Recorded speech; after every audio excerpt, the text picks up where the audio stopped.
Gundogan, il arrive à bien conserver la balle. Il resserre Foden dans la surface, il sort de la surface, dans l'axe. Qu'est-ce qu'il fait Foden? Et il repart devant le rond central avec Akanji. Akanji au 25 mètres, la passe dans la surface pour Silva, tout seul. Il va centrer en retrait. Ça traîne, on réclame une main. La frappe derrière. Ah, le golasseur. Ça y est, l'Inter a craqué. Et Manchester City ouvre le score. Et City va se rapprocher de leur première Ligue des Champions après ce centre dévié de Silva qui revient sur Rodri.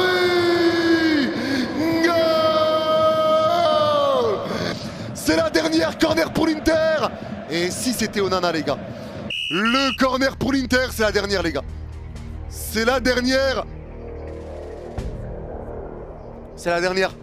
C'est la dernière. Onana est là aussi. Et l'histoire serait incroyable si c'est Onana qui vient égaliser à la fin. Et sinon, s'il n'y a pas d'égalisation, vous l'avez compris, les gars, ça sera la fin. Ça sera la fin, vous l'avez compris. Allez, le corner qui va être joué. La dernière occasion pour les interistes. Allez, Di Marco pour le frapper. Allez, Di Marco, l'arbitre a sifflé. C'est frappé, premier poteau, la tête. C'est claqué. Ça revient encore dans la surface par Brozovic. Et ça sort. Le 6 mètres, c'est fini. C'est fini. City rapporte la Ligue des Champions. La première de leur histoire. Manchester City est champion d'Europe. City est champion d'Europe.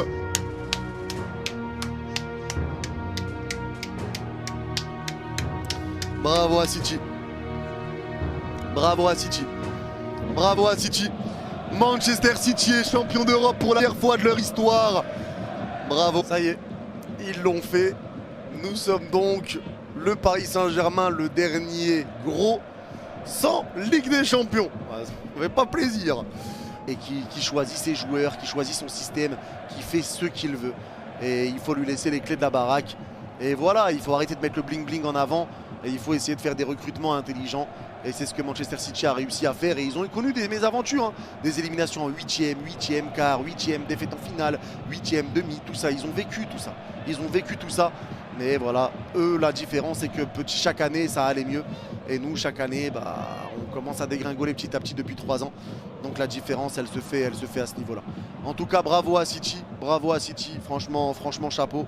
Courage à Lukaku parce que franchement, le match qu'il a fait a été pas mauvais encore une fois. Mais les ratés qu'il a eu, franchement, ça va le pourrir. Et ça m'a fait penser à Belgique-Croatie.